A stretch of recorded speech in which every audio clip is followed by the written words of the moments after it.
아, 네, 안녕하세요. 오늘은 제6과 보물을 하늘에 쌓으라는 제목으로 함께 은혜를 나누겠는데요. 어, 여러분들의 보물은 무엇인가요? 우리 각자 생각하는 보물이 있을 것입니다. 마태복음 6장 21절에는 내 보물이 있는 곳에 내 마음이 있다고 하였습니다. 그래서 우리 마음에 어떤 것이 있는가는 또 그것이 있는 곳에 또 보물이 있다 그랬는데 우리가 이 세상 것 보면은 뭐 좋은 집이 우리의 보물이 될 수도 있고 또 어떤 분들은 좋은 직장 아니면 돈이 많이 있는 것 또 명예나 지혜일 수도 있을 것입니다. 아니면은 또 어떤 분들에게는 또 예배를 중요시해서 예배를 또 그것을 보물로 생각하시는 분, 또 교회 다니는 것, 또 하나님을 의지하는 모든 또 영적인 면에서 그런 것들을 또 있겠죠. 그래서 이런 우리 마음이 있는 곳에, 보물이 있는 곳에 이렇게 마음이 있다고 했는데요. 그래서 우리 마음이 정말 어디 있는가를 한번 생각해 보겠는데요. 우리 모두, 우리 육신의 부모로부터 태어난 이 땅에 사는 모든 자들의 마음은 다 이 땅에 보물인 아까 열거한 대로 좋은 집, 좋은 차, 또 돈, 명예, 지혜 등을 쌓느라고 또 그리고 수고하고 무거운 짐을 지고 생존 경쟁 속에서 쉼없이 살아가는 것이 우리의 본질인 것을 알 수가 있습니다. 이것은 우리의 선택과는 상관이 없어요. 그렇죠? 부모의 유전을 이어받아서 우리 속에서 이루어진 일들인 것입니다. 저희 손녀딸이 셋이 있는데요.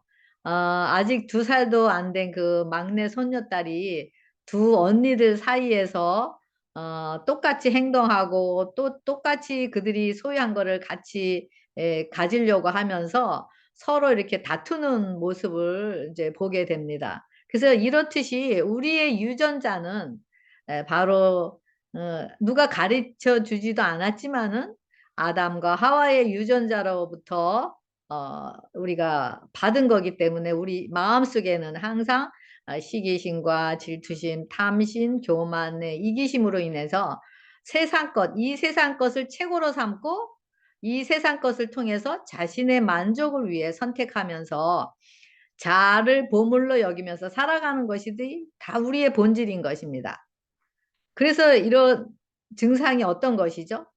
바로 자신의 자아를 만족시키기 위해서 더 많이 일을 하고 또 더 많이 노력하고 또 그렇게 하면서 서로 부딪히게 되죠.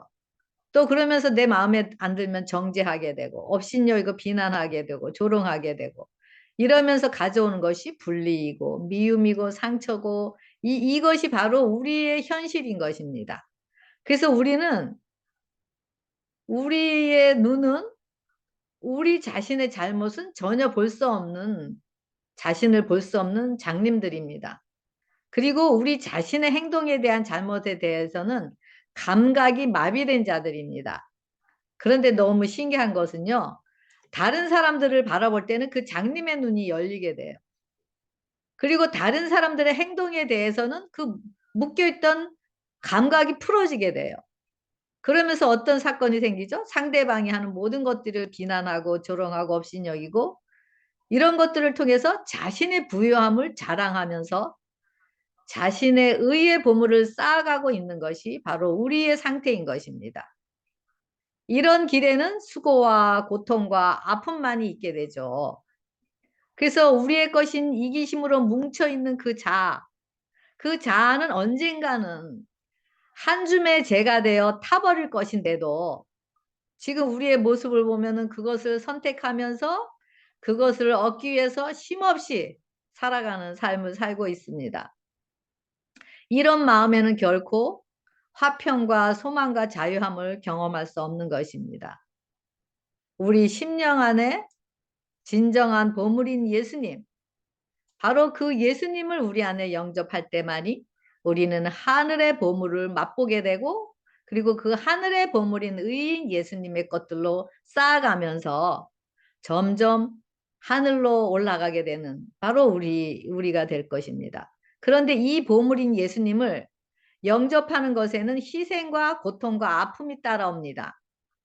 왜냐하면 자신이 보물로 생각하는 바로 자신을 높여주고 자신의 이기심을 만족시켜주는 것들을 십자가에 못 박아야 하는 좁은 길로 들어가야 되기 때문인 것입니다. 이 길로 들어설 때만이 하늘의 보물을 쌓으라는 그 명령의 말씀을 우리 안에 성령으로 이루게 되고 이루어지게 되고 그러면서 우리는 바로 거듭난 자가 되는 것입니다.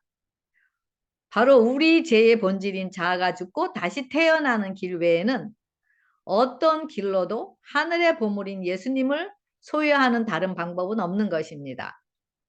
우리가 가진 어떤 것이라도 어떤 최고의 것이라고 할지라도 그것을 드린다 할지라도 또 아무리 돈이 많아서 많은 돈을 드린다 할지라도 아무리 우리가 많은 지혜가 있어서 그것을 가지고 또 드리고 또 교회를 운영한다 할지라도 그것으로는 하늘의 보물을 쌓는 근원이 되는 것이 아닙니다.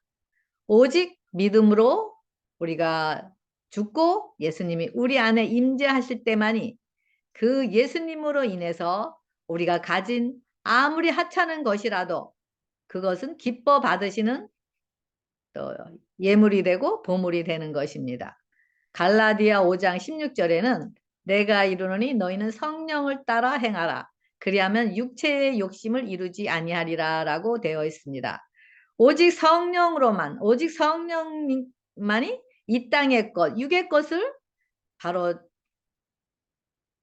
초월하셔서 창조의 능력을 드러내실 수가 있는 것이고 그러면서 땅의 것들 우리의 육의 것들 시기심 이기심 질투심 이런 것들을 이기게 되기 때문인 것입니다. 그래서 우리가 부모로부터 태어난 우리에게는 선택의 여지가 없었지만 우리에게는 다시 성령으로 거듭나는 우리가 생명을 선택을 할 때 우리의 운명은 바뀌게 되는 것입니다. 이것이 우리에게 희소식이고 이것이 우리에게 복음의 소식인 것입니다. 바로 우리의 보물인 예수님을 소유할 수 있는 것 바로 이것이 기쁜 소식이고 복음의 소식인 것임을 알 수가 있습니다. 고린도전서 7장 39절에는 아내는 그 남편이 살아 있는 동안에 매여 있다가 남편이 죽으면 자유로워 자기 뜻대로 시집갈 것이나 주 안에서만 할 것임이라 라고 되어 있습니다.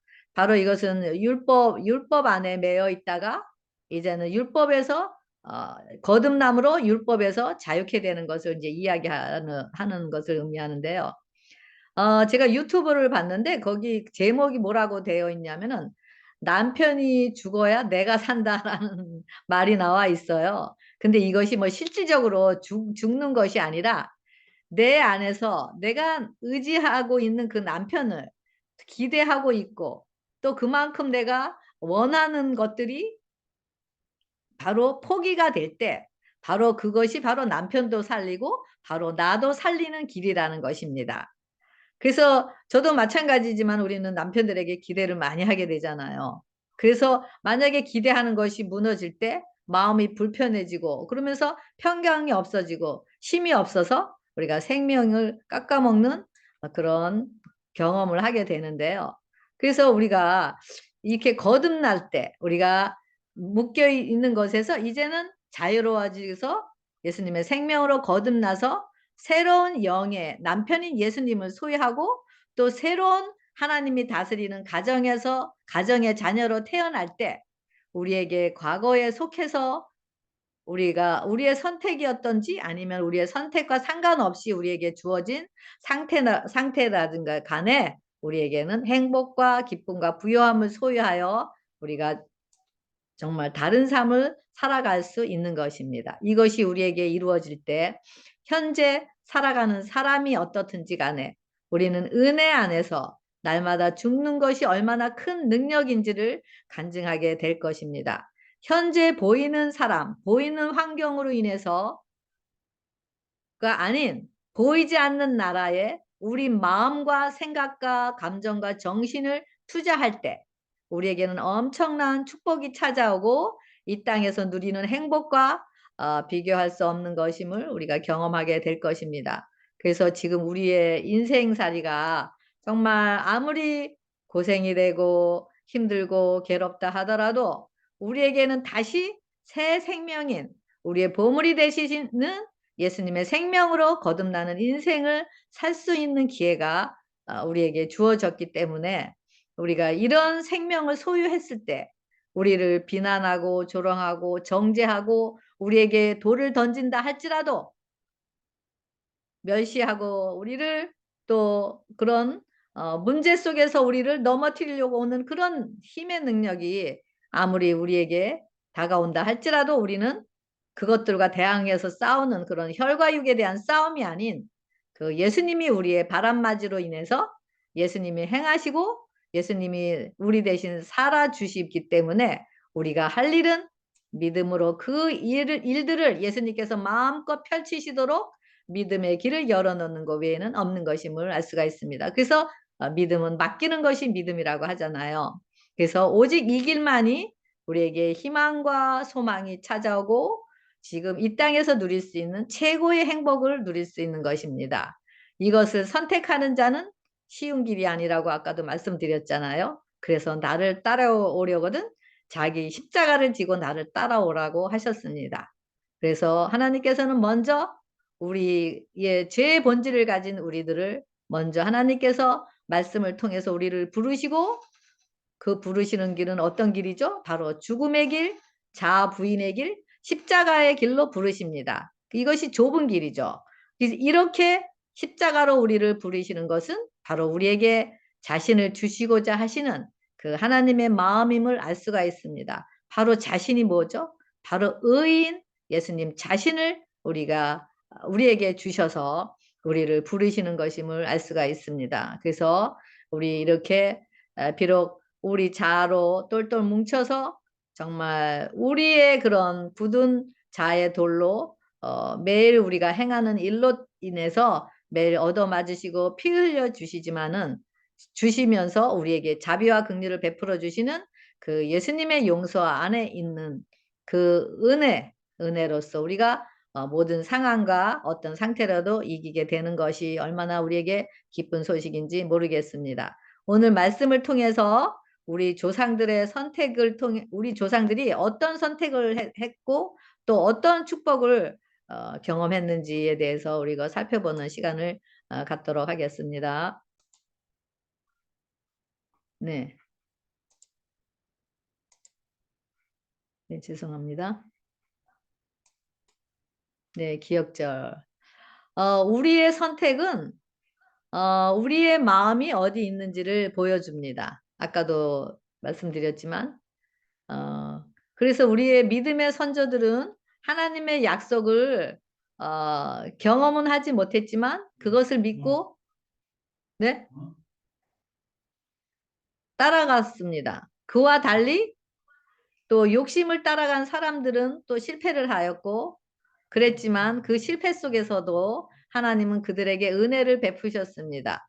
우리도 이와 같이 믿음의 길을 따라갈 때 정말 믿음의 길은 고난을 통해서 또 믿음에 따른 우리가 순종을 예수님도 배우셨다고 했지만은 그 길은 고난의 길이거든요. 그래서 그 고난의 길이지만 그 후에는 영광의 면류관을 있기 때문에 우리가 넉넉히 이런 길을 갈 수가 있다라는 것이 얼마나 감사한지 모르겠습니다. 하늘의 보물을 쌓아라. 지금 하늘의 보물을 쌓으라고 이제 화면이 나오나요? 예. 네, 감사합니다.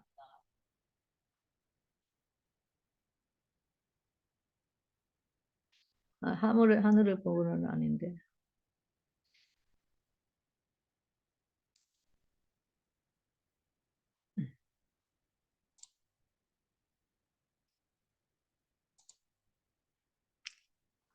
제가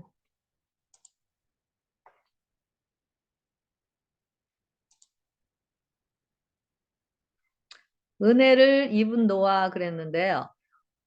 어, 창세기 6장 3절에 여호와께서 가라사대 나의 신이 영원히 사람과 함께 하지 아니하리니 이는 그들이 육체가 됨이라.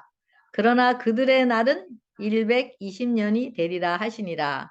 여호와께서 사람의 죄악이 세상에 관영함과 그 마음의 생각의 모든 계획이 항상 악하뿐임을 보시고 땅 위에 사람을 지으셨음을 한탄하사 마음에 근심하시고 가라사대 나의 창조한 사람을 내가 지면에서 쓸어버리되 사람으로부터 육축과 기는 것과 공중의 새까지 그리하리니 이는 내가 그것을 지었음을 한탄함이니라 하시니라 그랬어요. 이렇게 마음의 생각의 모든 계획이 항상 악할 뿐이라고 하셨습니다.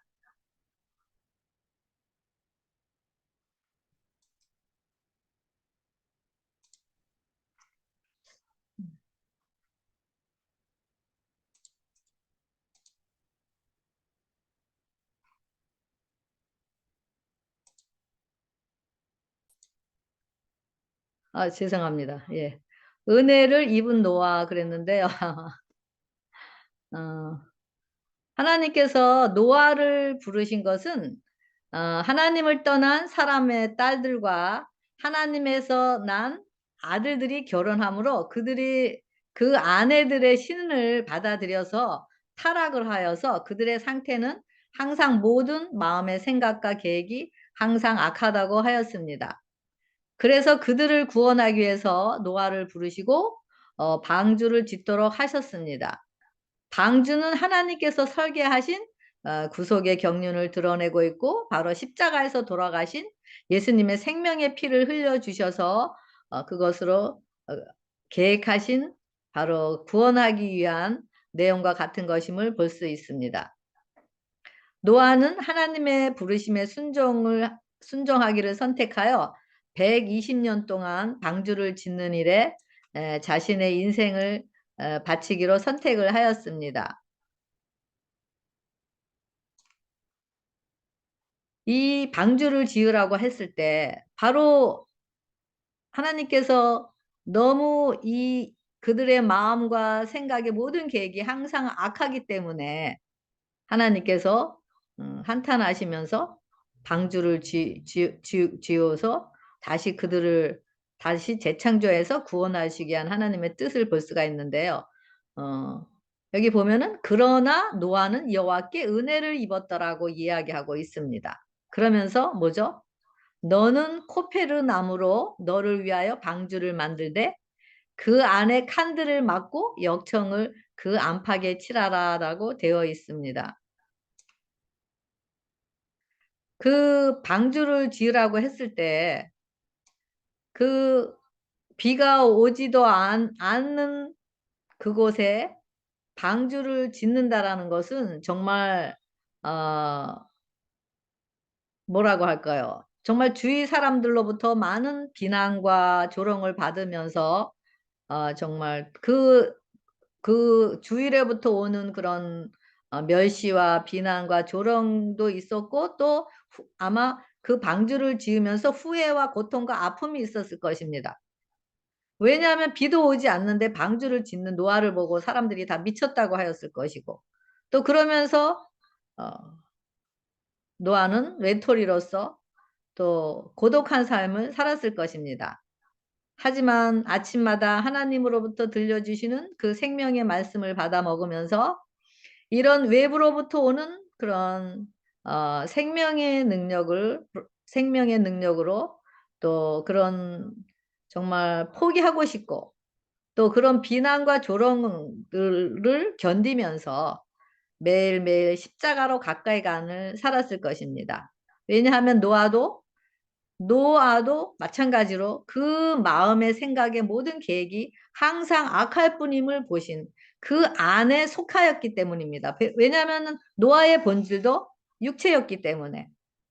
하지만 노아는 이런 하나님의 방주를 지으라는 말씀에 순종하기로 선택을 하여서 방주를 짓기 위해서 자신뿐만 아니라 자신이 소유한 모든 것을 방주를 짓는데 다 던져버리고 그리고 그는 먼저 그의 나라와 의를 구하면서 십자가의 길, 좁은 길로 나아갔던 것입니다.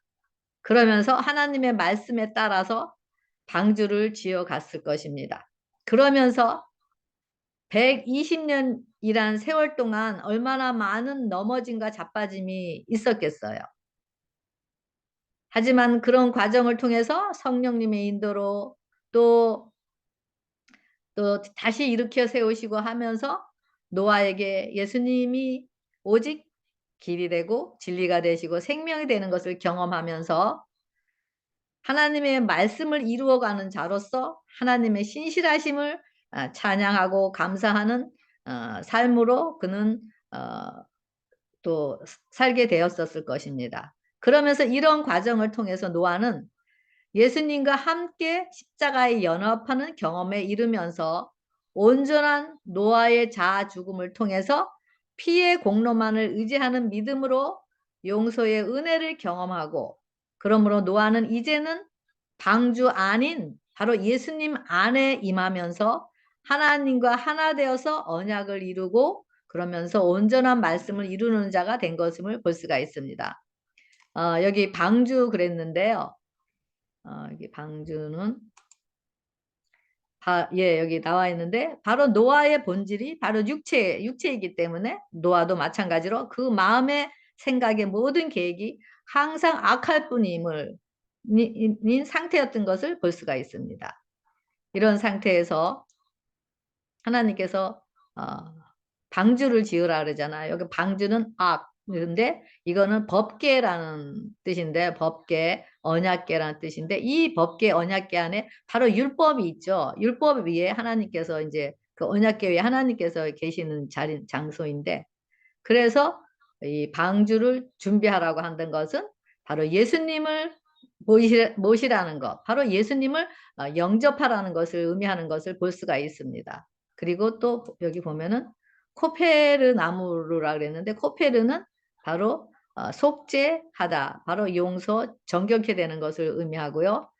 방주도 마찬가지, 역청도 피로 속죄인데 피를 의미하는데요. 그래서 이 코페르나 역청이 같은 말인데, 여기 보면은 바로 피가 있어야 하나님을 만날 수가 있는 것임을 볼 수가 있습니다. 그래서 코페르는 카파르라고 바로 속죄하다라는 의미 있는데, 그것은 죄를 덮어 지운다라는 의미입니다. 그래서 즉 역청은 그리스도의 피를 발랐다라는 것, 즉 방주 안에, 예수님 안에 들어갈 수 있는 것은 바로 속죄함을 입었기 때문인 것을 이야기하고 있습니다. 그래서 오직 피의 공로만을 의지하고 있었던 노아의 삶을 통해서 이제는 노아가 방주 안에 들어갔을 때는 이제는 정결함을 입어서 노아가 주인이 아닌 예수님이 주인이었던 것을 볼 수가 있습니다. 그래서 노아는 이제는 정죄함이 없습니다. 왜냐하면 예수님이 피 흘려주시고 노아의 정죄를 담당하셨고 대속주가 되셨기 때문인 것입니다. 그래서 이제 노아의 팔자는 정말 바뀌게 된 것입니다. 왜냐하면 그래서 노아가 은혜를 입었다라는 것은 바로 이런 과정이 있었기 때문에 노아가 은혜를 입었다라고 이야기를 하는 것입니다. 그래서 은혜에는 바로 이 속죄의 과정, 이 카파르, 역청을 바르라는 것은, 안팎에 바르라는 것은 바로 어떤 거와 마찬가지냐면은 우리가 예수님이 모세가 이스라엘 백성들을 이끌고 뭐죠? 6월절에 문 설주에 어린 양의 피를 바르라고 하잖아요. 그랬을 때 그 피를 바른 집은 그 재앙이 넘어갔던 것 같이, 피를 바르고 그 안에 있는 자들은 재앙이 넘은 것 같이, 바로 이 방주의 피를 안팎으로 바르는 것도 바로 죄인이 구원 얻는 길, 재앙이 임하지 않는 길이라는 것을 이야기하고 있습니다. 바로 이것이 노아가 은혜를 입었다라고 하는 것이 바로 이 피의 능력으로 인한 것입니다. 그래서 은혜는 두 가지로 표현을 하는데, 보통 우리가 일반 은혜도 있고 특별 은혜가 있는데, 일반 은혜는 바로 물, 공기 뭐 이런 것, 우리가 노력하지 않는 것, 또 이런 것을 의미하게 하고요. 또 특별 은혜가 있는데, 이것은 바로 지금 말씀드린 것 같이 예수님의 십자가에서 돌아가셔서 자신의 피를 흘려주신 그 피의 공로만을, 이젠 나의 공로는 하나도 없고 나의 것을 다 배설물로 여기고 그 예수님의 피의 공로만을 의지하고 받아들인 그 심령에 흐르는 자들, 바로 중보의 피가 흐르는 자들, 바로 이런 자들은 어떤 자들이죠? 예수님과 연합하여 죽고 부활한 생명들 안에 성령으로 사는 자들, 바로 이런 자들을 용서함의 은혜를 받은 자들을 바로 이런 특별 은혜를 입은 자라고 이야기합니다. 바로 이것이 바로 어, 바로 우리가 은혜를 입었다라고 하는 것인데요. 바로 이때 바로 은혜를 이때 노아 당시에 하나님의 마지막 기별이 어떤 거였죠? 바로 방주를 지으라는 것이었어요. 방주 예수님을 우리 안에 모시라는 거였는데 지금 우리가 사는 이 시대에는 우리에게 주신 기별은 무엇입니까? 바로 새천사의 기별, 바로 믿음으로 말미암는 기별인 것을 알 수가 있습니다. 그래서 우리가 방주를 지을 것인가 아니면 여전히 세상 따라서 우리 눈에는 보이지 않고 잡히지 않지만 정말 어떻게 그것을 지을 수가 있을까? 말도 안 되는 소리야라고 보는 것으로 판단하면서 우리가 세상을 따라 말씀에 불순종하면서 우리가 그것을 선택할 것인가 아니면은 보이는 것은 불가능하지만 하나님 말씀에 의지해서 우리가 방주를 짓는 것과 같이 지금도 우리가 똑같은 방법으로 회개하여 믿음으로 예수님을 영접하는 것. 이것이 바로 자아가 굴복될 때 바로 이것이 믿음으로 말미암은 의인 예수님을 우리가 영접하고 이것이 바로 우리가 은혜를 입은 자가 되고 이것이 바로 하늘의 보화를 쌓는 보물이라는 것을 알 수가 있습니다. 그래서 여기 베드로후서 3장 5절에 하나님의 말씀으로 하늘이 옛적 붙어 있는 것과 땅이 물에서 나와서 물로 성립한 것도 하나님의 말씀으로 된 것을 저희가 불어이으려 함이로다. 이로 말미암아 그때 세상은 물의 넘침으로 멸망하였으되 이제 하늘과 땅은 그 동일한 말씀으로 불사르기 위하여 간수하신 바 되어 경건치 아니한 사람들의 심판과 멸망의 날까지 보전하여 두신 것이라 그랬죠. 우리가 세상을 창조할 때도 하나님의 말씀으로 창조했잖아요. 그래서 물에서 땅이 나온 것 같이. 그래서 이 노아와 홍수 때도 하나님께서 말씀이 세상을 물로 다 깨끗게 하시겠다라고 하시면서 그 말씀이 이루어졌어요. 그리고 이제는 뭐죠? 동일한 말씀으로 이제는 앞으로의 재앙이 뭐죠? 불로 이제는 멸망하시겠다라는 것을 알 수가 있습니다. 여기 세상이 물로 넘쳤다라는 것은 침례를 의미하는데 그거는 이제 좀 이따가 이제 또 나오니까 그때 은혜 나누기를 하고요. 제가 지금 말씀드린 내용을 이렇게 정리를 해놨어요. 노아의 본질, 마음과 생각이 항상 악하고 그렇지만은 방주를 지으라고 했을 때 순종하여 갖고 또 자아 굴복을 했을 때 방주를 지는데 근데 코페르로 지으라 그랬잖아요. 카파르. 그것은 바로 속죄하다. 예수님의 피로 속죄하다. 그래서 이것은 용서의 은혜를 입은 거고 바로 이것이 뭐죠? 방주 안에 들어갔다라는 것은 예수님 안에 들어갔다라는 거. 이것은 성소 안이라는 거. 언약계 안. 바로 의를 입은 거. 이것이 바로 영원한 생명이고 하늘의 보물을 쌓는 것을 이야기하는 것을 알 수가 있습니다.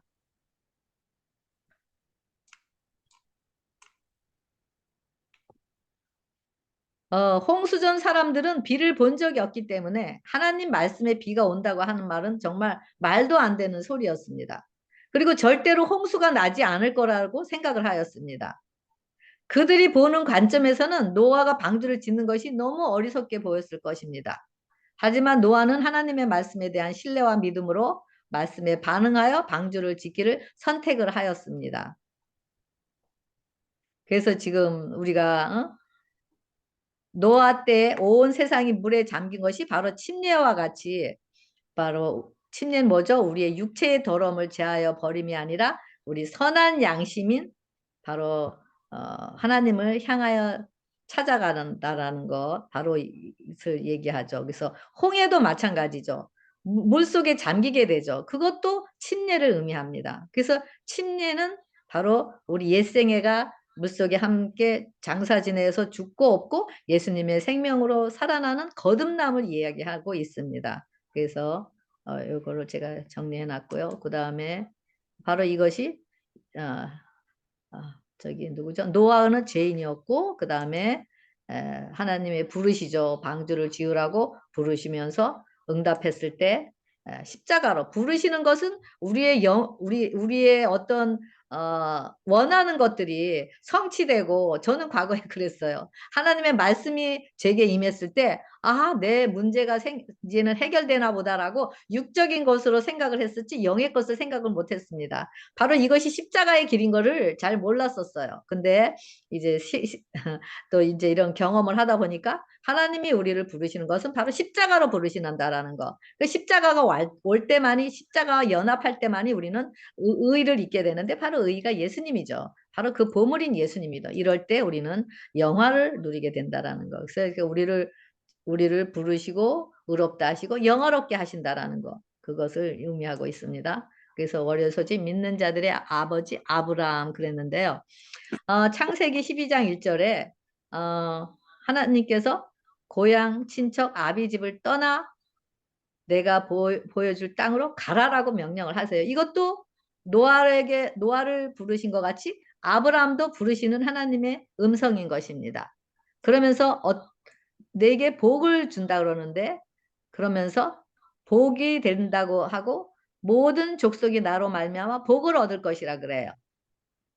그래서 히브리서 11장 8절에는 아브라함은 부르심을 받을 때 순종하여 나아갔다고 갈 바를 알지 못하고 나아갔다 그랬고 그러면서 또 이건 뭐죠?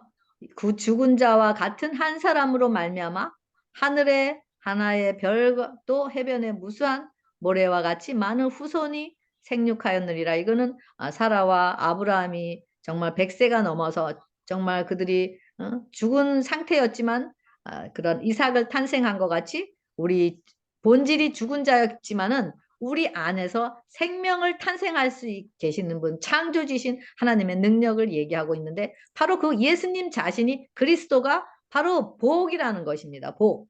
그래서 이 아브라함을 부르시는데 고향 친척 아버지 집을 떠나라는 것은 바로 제 본질인 본 거주지, 바로 노아의 본 거주지인 것 같이 선한 것이 없고 다 생각과 마음의 모든 것이 악한 그런 보온거지에서 떠나라는 것을 이야기하고 있습니다. 그래서 하나님께서 말씀하신 대로 현재를 살면 그분이 우리가 정말 한 걸음 한 걸음씩 영원한 나라까지 인도하시는 것을 볼 수가 있습니다. 그래서 이렇게 우리가 나아가는 한 걸음 한 걸음이 정말 평강의 길인 것 같지만은 정말 아까도 말씀드린 대로 십자가의 길이에요.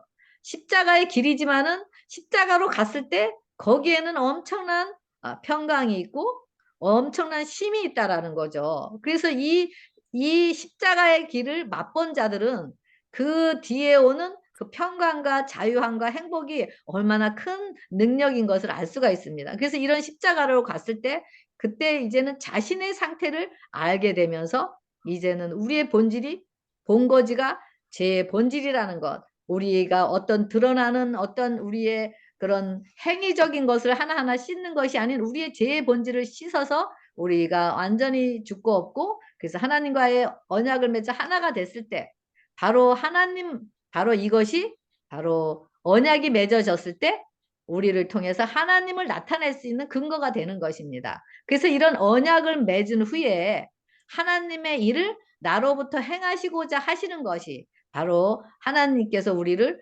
언약을 맺으시기 위해서 하나 되기 위한 하나님의 방법인 것을 볼 수가 있습니다. 아브라함도 똑같죠.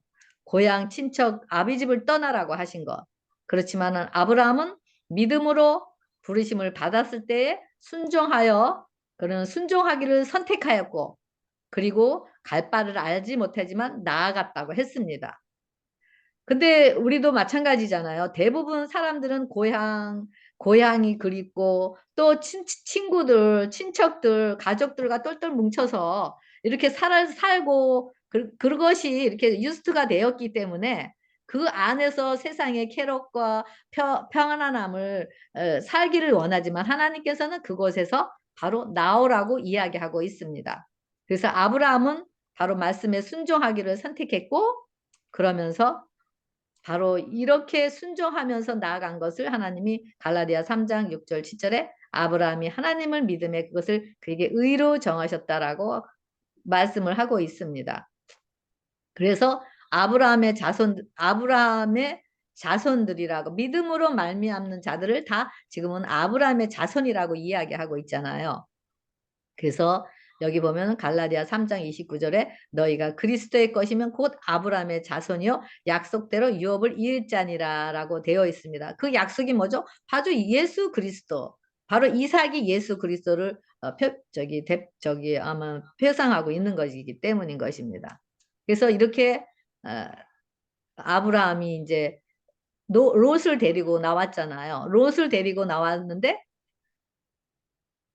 이제는 하나님께서 롯하고 계속 가면은 아무래도 하나님께서 부름을 받은 자들에게는 오직 하나님만 의지하게 하시는 길로 하나님께서 나아가게 하십니다. 그래서 롯과 같이 있었는데 이제는 정말 그들이 재산도 많아졌고 또 재산이 많아지니까 아무래도 다툼이 일어나고 그러니까 이제는 하나님의 섭리로 그들이 이제 갈라지게끔 이제 그런 길로 인도하심을 볼 수가 있습니다. 그래서 창세기 13장 10절에 택하라고 그러죠. 아브라함이. 그랬더니 롯이 온 땅에 물이 넉넉하니 여호와께서 소돔과 고모라를 멸하시기 전이었는 거로.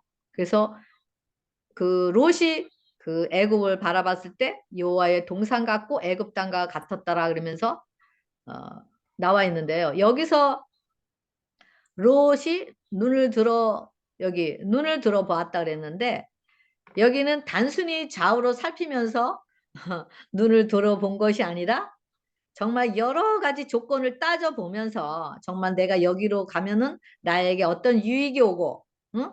나에게 얼만큼 또 내가 원하는 것들을 이룰 수가 있고 또 내 소원이 성취가 되고 이런 그의 마음속에는 탐욕과 이기심을 어떻게 채울 것인가 하는 그런 것들을 이렇게 재보면서 살폈다고 했습니다. 그래서 그 롯은 바로 그렇게 자기의 이기심을 채우고 그러면서 세속적이고 바로 물질적 중심인 애굽의 정신으로 인해서 그렇게 정말 소돔과 고모라를 선택하는 그 롯의 모습을 볼 수가 있습니다. 그래서 이렇게 선택을 했을 때 하나님께서는 정말 이 아브라함에게는 오직 하나님만 의지하게 하시면서 아브라함이 그래도 아무래도 롯이 있으면 롯을 많이 의지하게 되잖아요. 그러니까 롯과 분리시키게 되고 아마 아브라함으로부터 의지할 수 있는 모든 것들은 다 분리시키는 것을 볼 수가 있습니다. 그래서 하나님께서 이런 과정을 통해서 하나님께서는 우리 안에 하나님만이 임재하시고자 하시는 하나님의 뜻인 것을 볼 수가 있습니다. 그래서 여기 보면은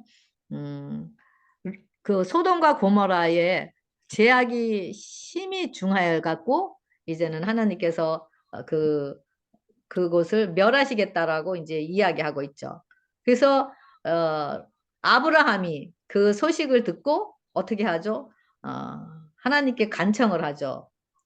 간청을 하면서 50명의 의인이 거기 있다면 그래도 멸망시키겠느냐. 그랬더니 그렇지 않겠다라고. 그러면서 그런 계속 아브라함의 요청을 받아들이면서 그런 자비를 베푸시는 것을 볼 수가 있습니다. 그리고 또 어떻게 되죠?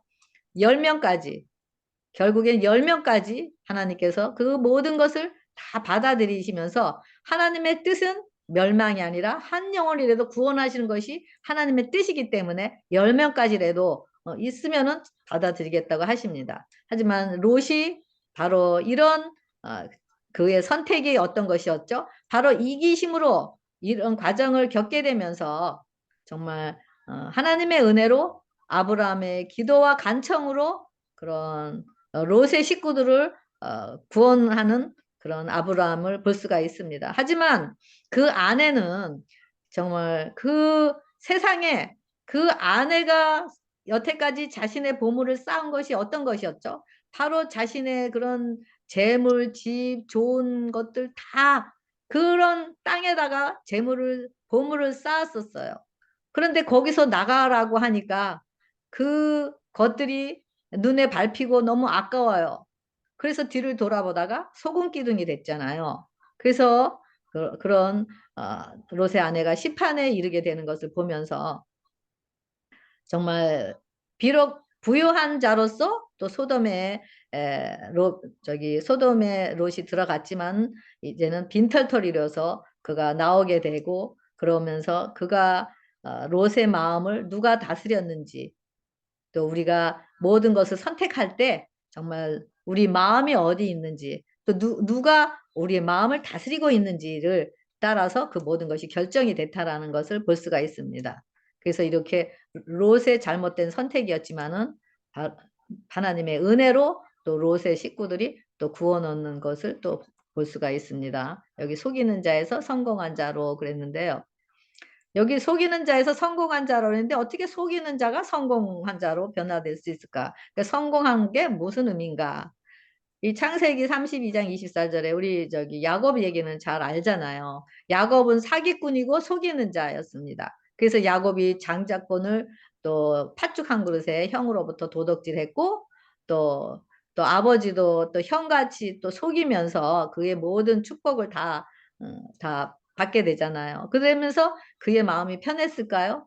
그는 정죄 속에서 자유함 없이 살았습니다. 그리고 자기가 또 속인 것 같이 또 라반 삼촌에게도 자기도 속임을 당하면서 그 자기가 속였을 때의 그런 형의 마음과 아버지 마음을 또 알게 되고 또 그러면서 하나님 자기가 그랬을 때 하나님 마음이 어땠을까라고는 그런 것도 경험도 하게 되고 그러면서 그의 마음은 계속 정죄 속에서 또 그런 살았을 것입니다. 하지만 그에게 하나님의 말씀을 이루시기 위해서 정해진 때가 있었습니다. 그래서 야곱을 부르시고 그에게 언약을 하신 하나님께서 그 언약을 이루시기 위한 때가 있었던 것입니다. 그것은 바로 언제죠? 바로 에서가 군대를 거느리고 야곱을 죽이러 온다는 소식이었습니다. 야곱은 식구들을 다 보내고 홀로 야복강강에서 약속을 붙잡고 천사와 씨름을 하였습니다. 그렇지 않으면 야곱은 형으로부터 죽게 되기 때문인 것입니다. 그리고 그는 하나님과 겨루어 싸웠고 그리고 십자가의 피를 붙잡았고 또 자신에게 밀려오는 그 정죄감 그동안에 아버지를 속이고 형을 속이고 또 행해온 많은 잘못들이 자신을 정죄하면서 그 마음속에서 성령님께서 자유함을 달라고 용서의 은혜를 이미 베풀어 주신 용서의 은혜가 내게 임하게 해달라고 그러면서 그런 견딜 수 없어서 예수님의 피의 공로만을 의지하고 그 마음의 자유함이 올 때까지 말씀을 의지해서 기도하는 모습을 보게 됩니다. 이럴 때 그의 골절이 위골되면서 또 자아가 굴복되고 예수님인 의를 잊게 되면서 그리고 그는 정죄에서 해방이 됩니다. 그러면서 야곱이 이스라엘이라는 이름을 갖게 되면서 이제는 언약이 이루어지게 된 것입니다. 그리고 야곱이 하나님과 하나 되어서 하나님과의 온전한 관계 회복으로 인해서 바로 형과의 관계도 회복이 되고 또 형의 마음을 돌이키게 됨으로써 그들이 화목해 하는 그러면서 하나님의 은혜를 입은 자로서 재창조함을 잊게 되는 것을 보게 되는데 바로 이렇게 되는 과정을 여기서는 속이는 자에서 성공한 자라고 이야기하고 있습니다. 성공한 것이 우리가 생각할 때는 정말 돈을 많이 벌어서 또 재산을 많이 늘려서 또 자녀들이 좋은 대학교 또 잘 살고 뭐 이런 그런 것이 성공한 것이 아니라 속이는 자에서 이스라엘이라는 이름을 가진 자 바로 성령의 임재로 죄를 이기는 자가 되는 것으로 변화된 것을 성공한 자라고 이야기하고 있습니다. 다시 말하면 이것은 새로운 씨로 거듭난 것 이것은 사랑이 우리 마음에 부음받을 때 성령의 능력으로 일어나는 축복인 것입니다. 바로 이런 자들에게는 언약이 회복되었기 때문에 이제는 야곱을 통해서 하나님께서 일하시고 하나님의 일을 드러내시고 거룩함을 유지하면서 살아가는 기적의 삶, 바로 그것을 보여주기 위한 것임을 알 수 있습니다. 하나님의 법이 마음과 생각에 기록이 되어 하나님의 형상을 드러내고 믿음의 의를 입은 자로서 하나님이 다스리는 나라가 이제는 야곱 안에 이루어진 것입니다. 이것이 이스라엘이잖아요. 바로 이젠 더 이상 속이는 자가 아닙니다. 야곱은. 죄에서 정죄감에서 완전히 해방된 자고 이제는 천국을 누리는 성공한 자가 된 것입니다.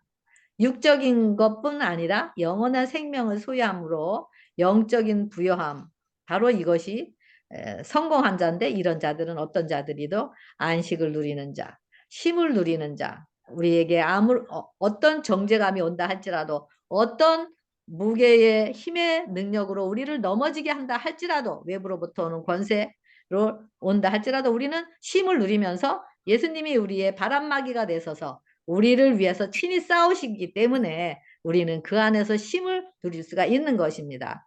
야복강 강에서 예수님이 야곱의 자신의 대속자가 된 것입니다. 이것이 하늘의 보화를 쌓는 상태인 것을 알 수가 있습니다.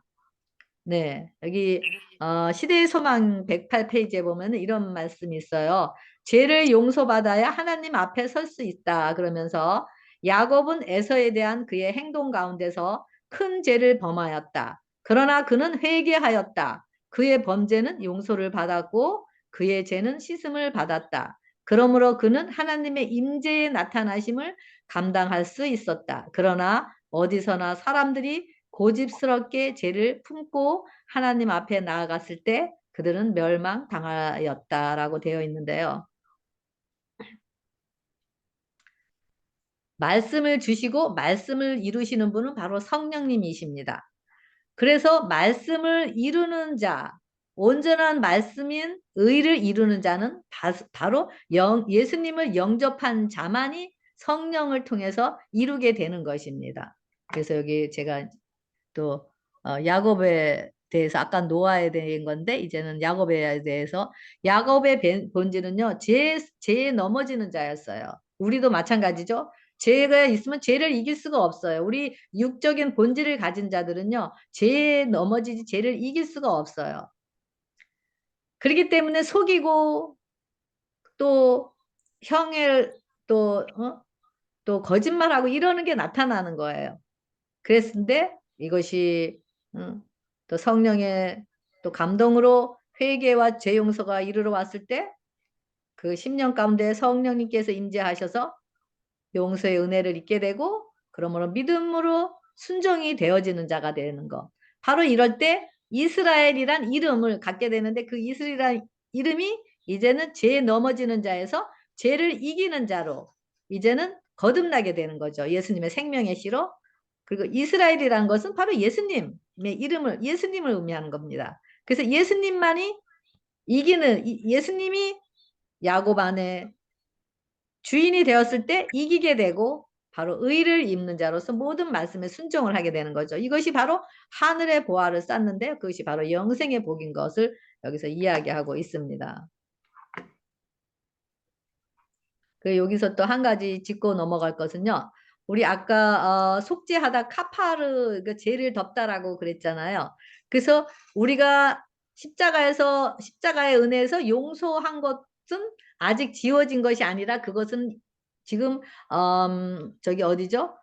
휘장에 있어요. 그래서 그것이 용서했어도 그것은 다시 우리가 그 죄를 기억할 수 있기 때문에 그 이제는 저기 대속죄일에 그 죄의 흔적까지 완전히 없어지게 하는 그 정결함을 잊게 되는 거. 그 카파르, 그것이 마지막 속죄의 마지막인 것을 또 이야기하고 있습니다.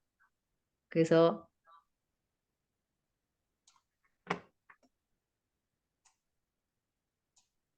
예, 보결서지 애굽에서의 모세, 그 모세의 선택이라고 제가 써놨는데 이걸 안 지웠네요.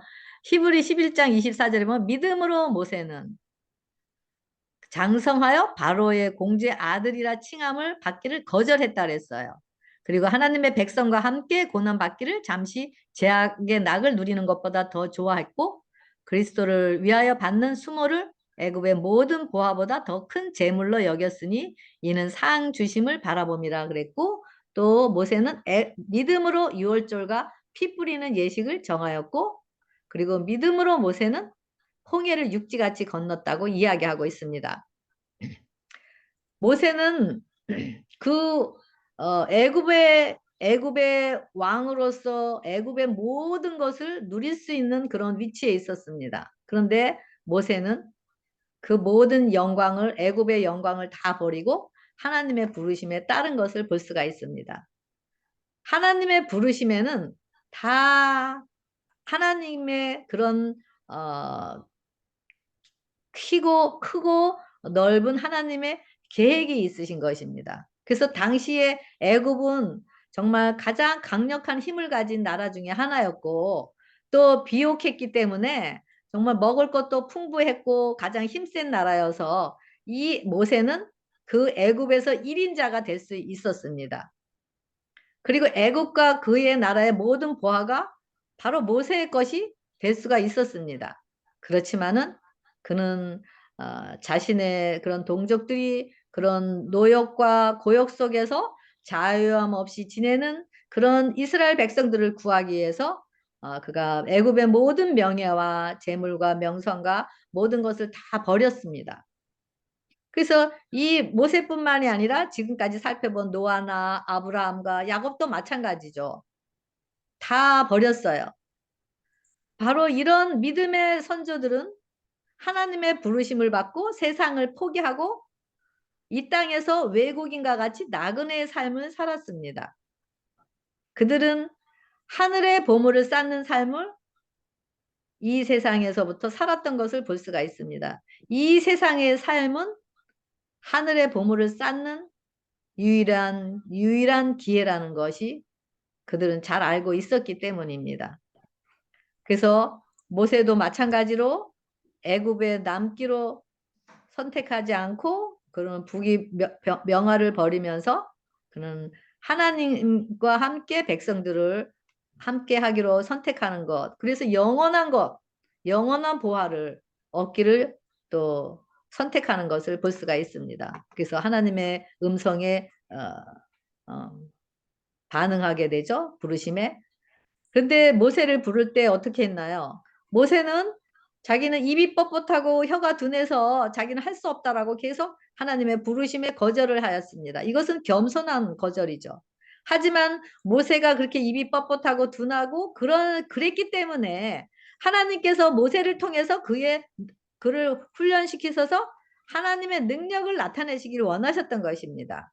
우리 자아로 꽉 차 있다면은 그런 부유한 자들에게는 우리 같은 부유한 자들에게는 하나님의 능력이 임할 수가 없거든요. 그렇기 때문에 하나님께서 이런 입이 뻣뻣하고 혀가 둔하다고 그 부르심에 응하지 않으려고 하는 그 모세를 계속 부르시면서 그러면서 40년이란 세월 동안 광야에서 그 애굽에서 길들여지고 물들여진 그 모세의 본질들을 하나하나 빼내시고 훈련하시면서 이제는 오직 자신의 입이 아닌 자신의 명성이 아닌 지팡이 바로 십자가의 능력인 그 십자가의 능력만을 의지하고 자신의 능력을 의지하지 않는 그 모세를 통해서 하나님께서 도구로 사용하시는 것을 볼 수가 있습니다. 로마서 6장 16절에는 누구에게 순종하든지 그 순종함을 받은 자의 종이 되는 줄을 너희가 알지 못하느냐? 혹은 죄의 종으로 사망에 이르고 순종의 종으로 의에 이르니라 라고 되어 있습니다. 그래서 지금 우리가 살펴본 자들은 다 하나님의 말씀에 순종하기를 선택한 자들이잖아요.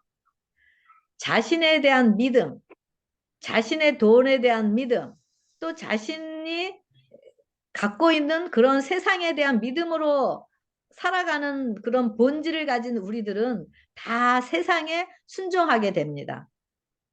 하지만 십자가를 경험한 자들은 바로 예수님이 우리 안에 사시기 때문에 예수님에 대한 믿음에 따른 순종으로 살아가게 되면서 하나님의 말씀에 이루는 자들이 되는 것이죠.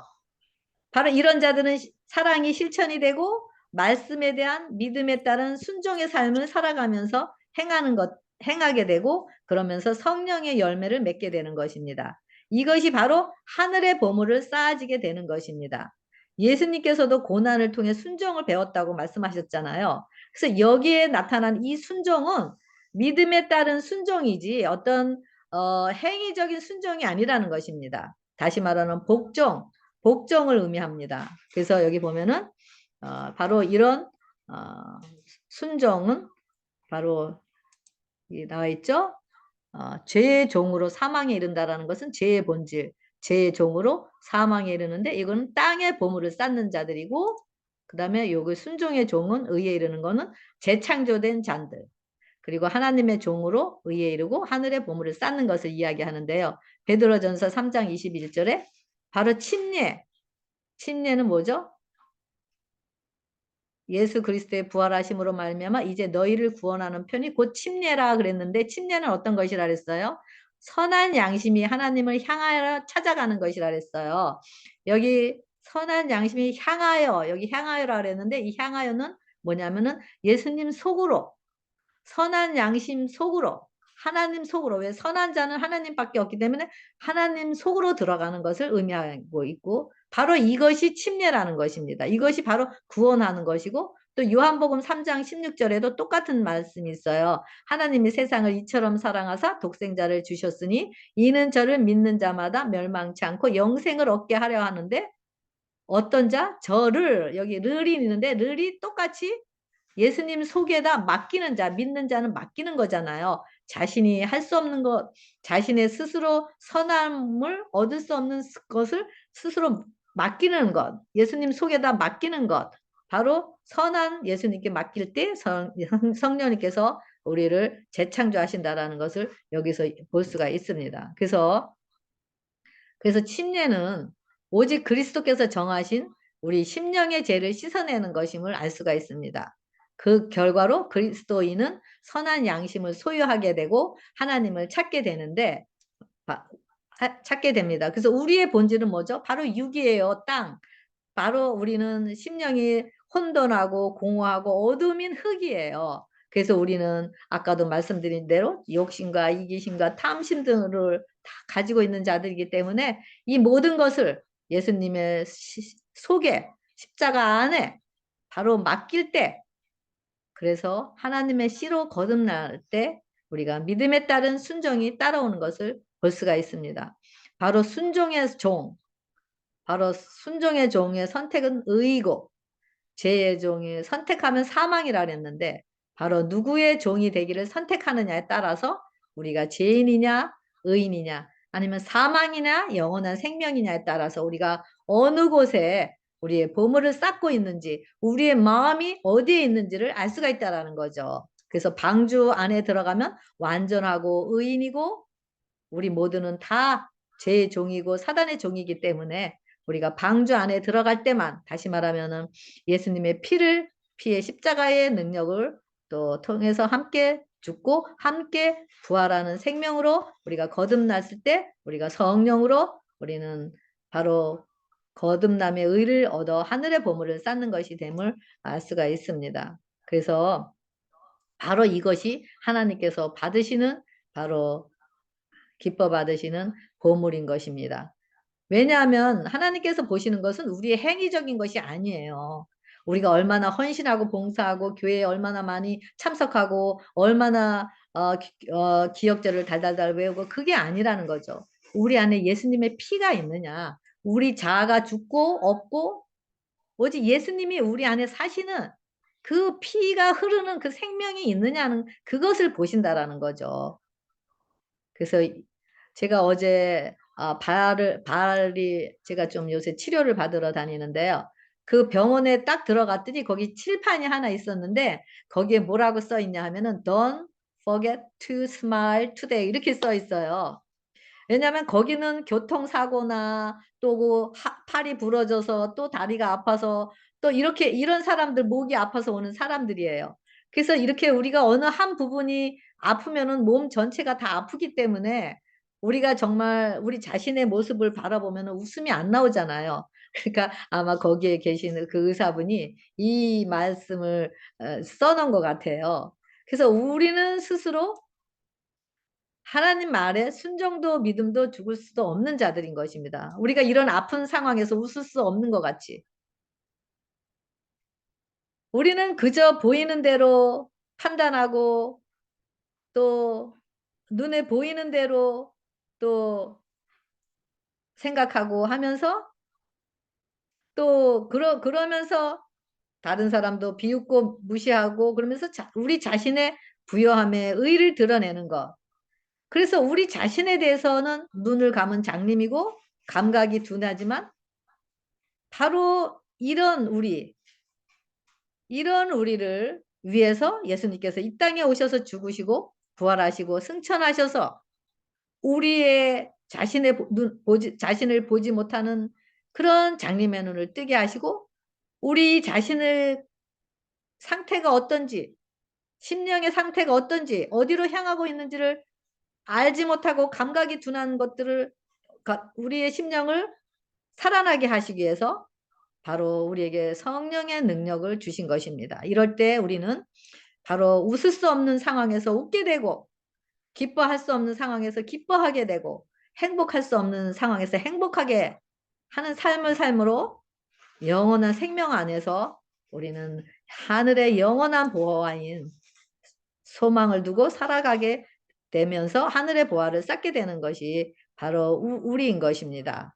예수님 안에서의 쉼을 누리게 되는 그 축복, 바로 이 축복이 하늘의 보물을 쌓는 자들 안에서 또 쉼의 주인이신 예수님이 사시기 때문입니다. 이런 성령의 능력만이 하나님의 능력의 음성에 반응하고 또 부르심을 입고 또 우리를 말씀으로 단련하셔서 우리를 이기게 하시는 그 의로움으로 하나님의 영광을 드러내는 자들로서 살아갈 수 있도록 꼴 지으시기 위한 것이 하나님의 뜻인 것을 볼 수가 있습니다. 하나님께서 지금까지 살펴본 우리 노아와 아브라함과 모세에게 주신 그런 야곱에게 주신 그런 말씀들이 오늘 우리에게도 주시는 또 각자 우리에게 주시는 말씀이고 또 우리를 통해서 이루시고자 하시서 우리를 부르시는 것임을 알 수가 있습니다. 그래서 우리가 무엇을 선택하느냐, 어떤 것을 선택하느냐, 누구를 선택하느냐,